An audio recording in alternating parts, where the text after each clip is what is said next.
Hello everyone, my name is Sujay Narayana. This work is on an energy aware GPS receiver called Hummingbird for small satellite applications. This is a collaborative work between TU Delft, RISC Sweden and Indian Institute of Science. Before getting into the technical aspects, let us watch a short clipping from Indian Space Research Organization here. This video is recorded by the PSLV launch vehicle when it made a record launch of 104 satellites 2 years ago. As you can see here, many satellites are deployed one after the other in the orbit. We had our hummingbirds flying on two of the nanosatellites launched by this rocket. Well, here goes the story of our GPS module. As per a survey by Nanosats, there has been an uptrend in the number of satellites launched every year since the last decade, and this interest is still growing. Simultaneously, there is also a revolution in miniaturizing the satellites because of huge launch costs and also an urge to launch a greater number of satellites in a single launch. From big satellites to micro, nano, or CubeSats, people are now even moving towards pico and femto satellites. These satellites are severely power constrained because of smaller solar panels. While these satellites can be used in different applications such as remote sensing and surveillance, it is crucial for these satellites to know their location in orbit. Especially in applications such as high resolution imaging and geomapping, this is a must.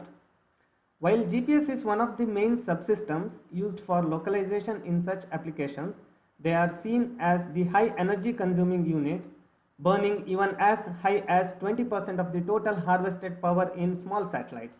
This is too much when satellites are getting miniaturized with tiny solar cells generating limited power. Hence, there is a need for minimizing the energy consumption of GPS receivers. Looking into the literature, most of the existing GPS modules for space applications are bulky, generally 10 cm by 10 cm, and they are power hungry, consuming as high as 2 watts. For instance, the GPS receiver in ITU PSAT-2 nanosatellite consumes 1 watt power, accounting to 10.2% of the total available power. Another important factor that we need to concentrate in space-bound receivers is TTFF. TTFF is the time to first fix.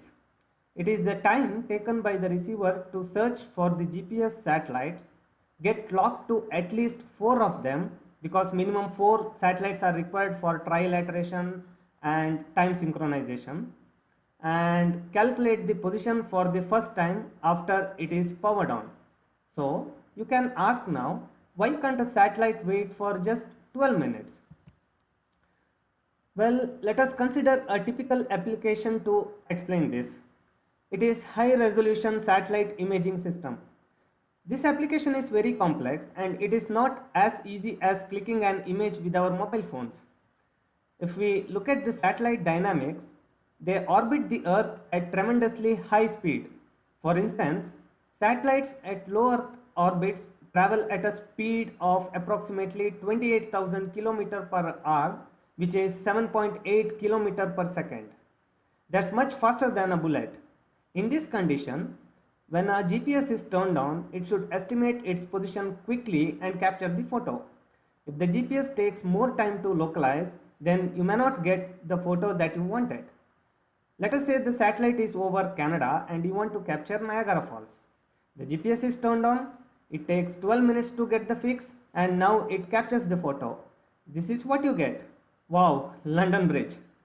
In 12 minutes, the satellite would have traveled approximately 6,000 kilometers and it is above London now. Further, because the GPS front end is on continuously for these 12 minutes, it will be burning energy at its maximum. We cannot have such GPS receivers in energy constrained small satellites.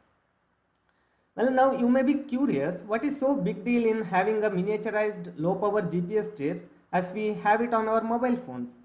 Why can't we have them in space? Well, not exactly. A space-bound GPS receiver has its own constraints and requirements. As discussed, the orbital speed of a satellite can go as high as 7.8 km per second. At this speed, the visibility of the GPS satellites for a receiver can change frequently.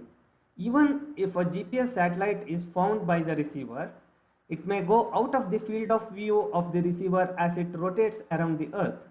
When it is about to find a satellite or get a fix, it loses the GPS satellite and it has to search for another satellite.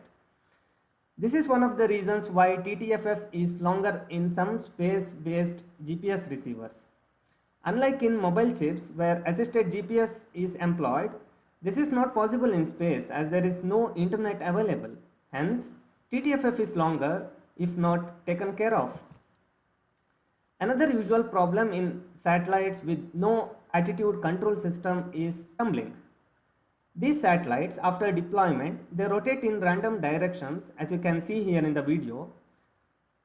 And alongside, the GPS receiver antenna also rotates, because of which it may not find a GPS satellite or lose it before it receives a complete navigation message from the satellite. Hence, the receiver, after turned on, will keep searching for the GPS satellites until at least 4 of them are found while it is tumbling. Most of the GPS receivers in the literature do not get a position fix if the satellite is spinning at high speed, for example 45 degrees per second. Hence, the TTFF can be longer, or in some cases there may not be even a fix at all. Well, apart from satellite in low Earth orbits having a high orbital speed, the GPS satellites also travel at a high speed of 14,000 km per hour. This is very high compared to terrestrial applications such as high-speed bullet trains. Due to this, the relative speed of the receiver in space and the GPS satellite can go as high as 42,000 km per hour, because of which there is a high Doppler shift in the received GPS signal frequency. So, compared to a terrestrial application, this shift is more, as high as 60 kHz, and the spaceborne receiver has to search in this entire range of Doppler shift to get locked to a specific GPS satellite. More the search, longer the time to first fix. A well adopted technique in GPS receivers to save energy is duty cycling. First, the receiver is turned on to get a fix, then it is turned off, while the subsequent locations are estimated using filter-based algorithms. However, this will work only when the time to first fix is short. When TTFF is very long, such as in satellites most of the time, the receiver is on looking for GPS satellites for a longer duration. In this case, duty cycling may not be of much use. In extreme cases such as tumbling, there may not be any fix at all while the receiver is continuously on forever. To this end, we developed a miniaturized low-power GPS for satellite applications where we mainly concentrate on energy saving by improving the TTFF. This receiver consumes a maximum of 0.145 watts when it is in acquisition mode, that is searching for GPS satellites. It can still be miniaturized, as you can see that more space is available here on the PCB, but this could fit well on our nanosatellite. Coming to the algorithm, the micro GPS contains our energy aware algorithm called fast fix and forward.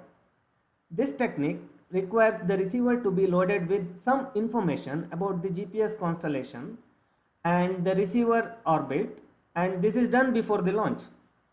Once the receiver is in orbit, that is after it is deployed, the position fix is obtained quickly. This is fast fix. Now that we have the accurate position estimated, the GPS front end is duty cycled to minimize energy consumption.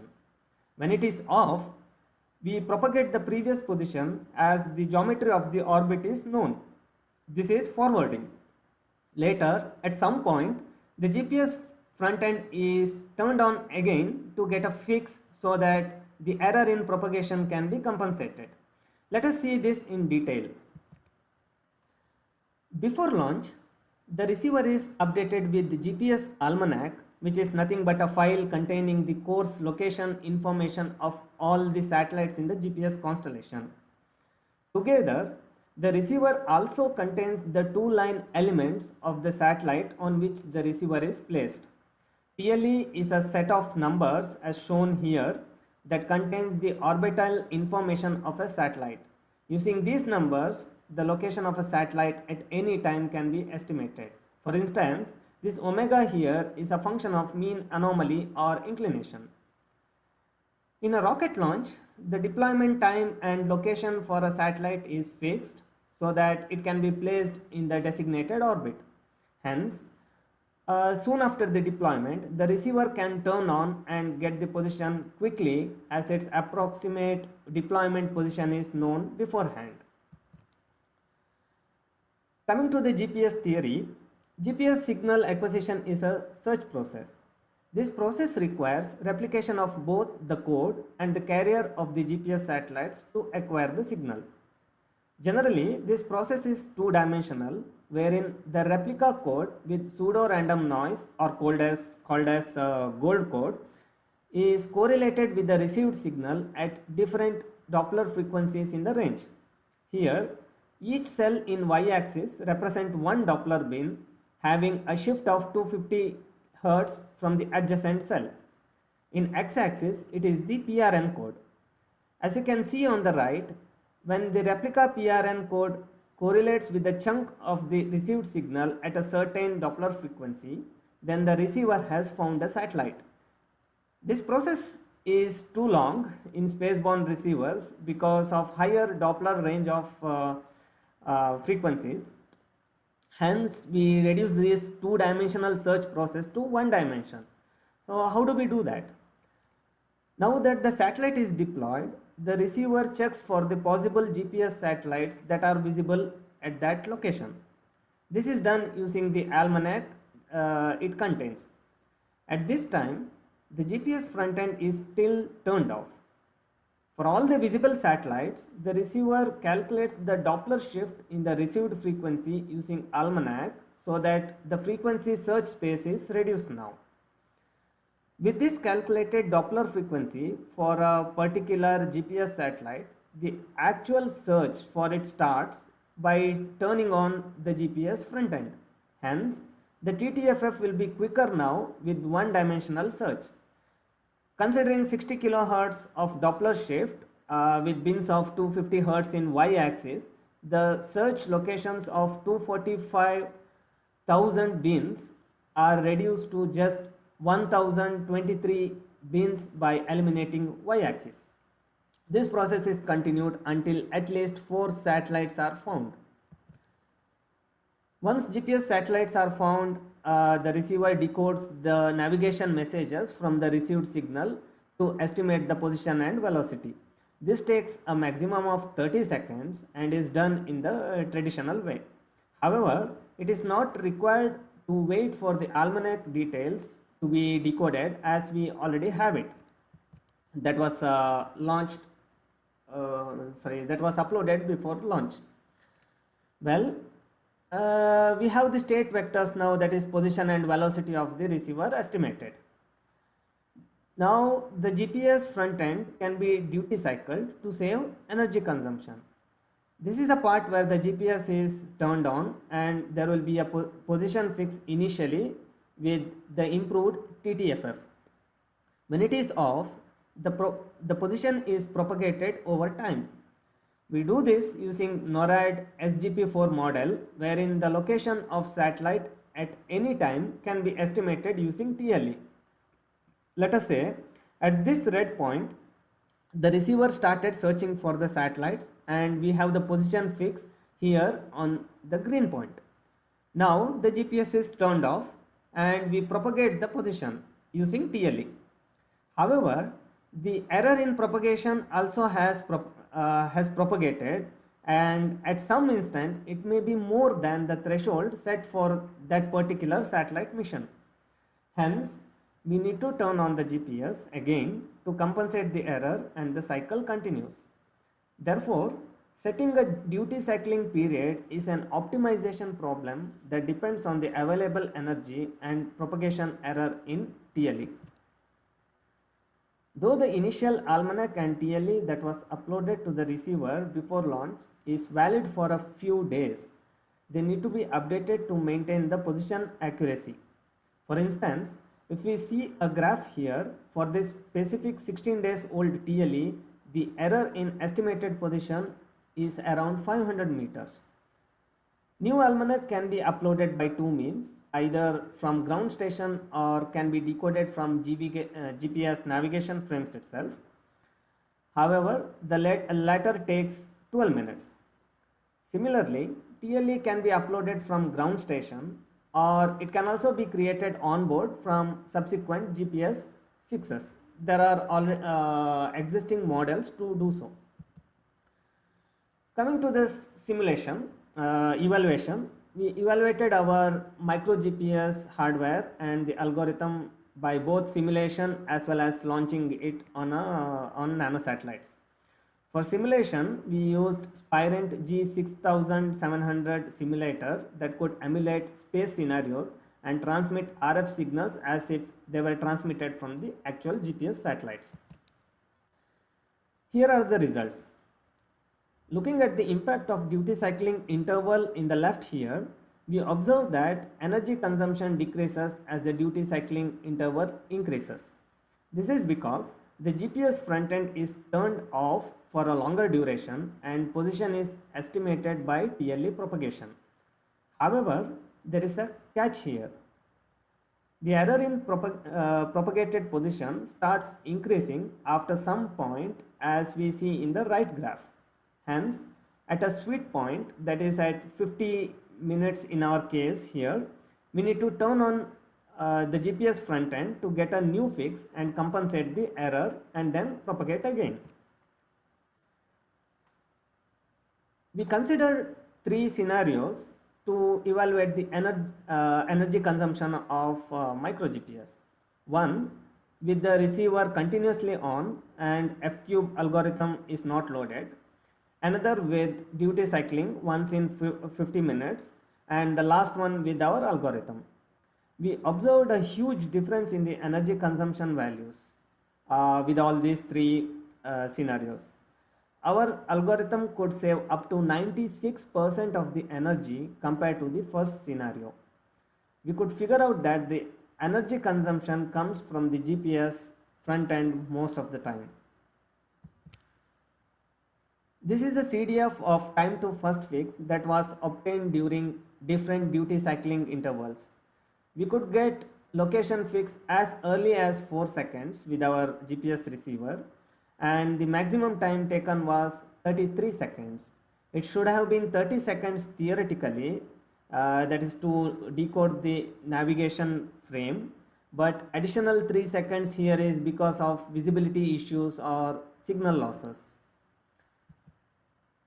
Well, the performance of the receiver was also tested in tumbling scenario. As we see from the results, until 25 degrees per second rotation of the satellite, the TTFF remained around 25 seconds.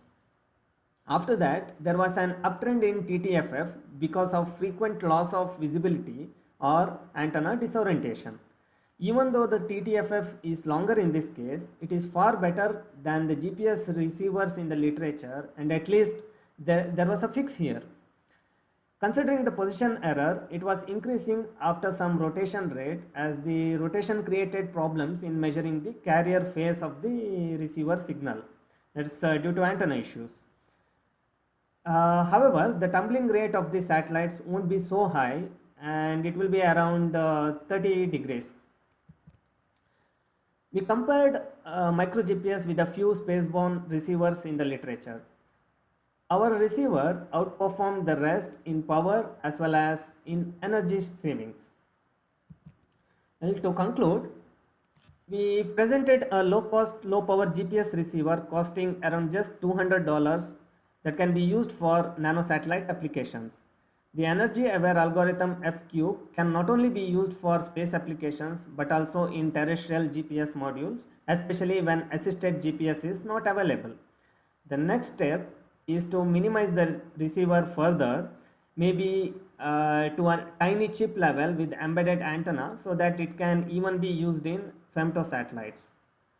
We believe that this receiver can be of great use to the space community, where researchers need not worry about the energy consumption of GPS receivers anymore. Thank you.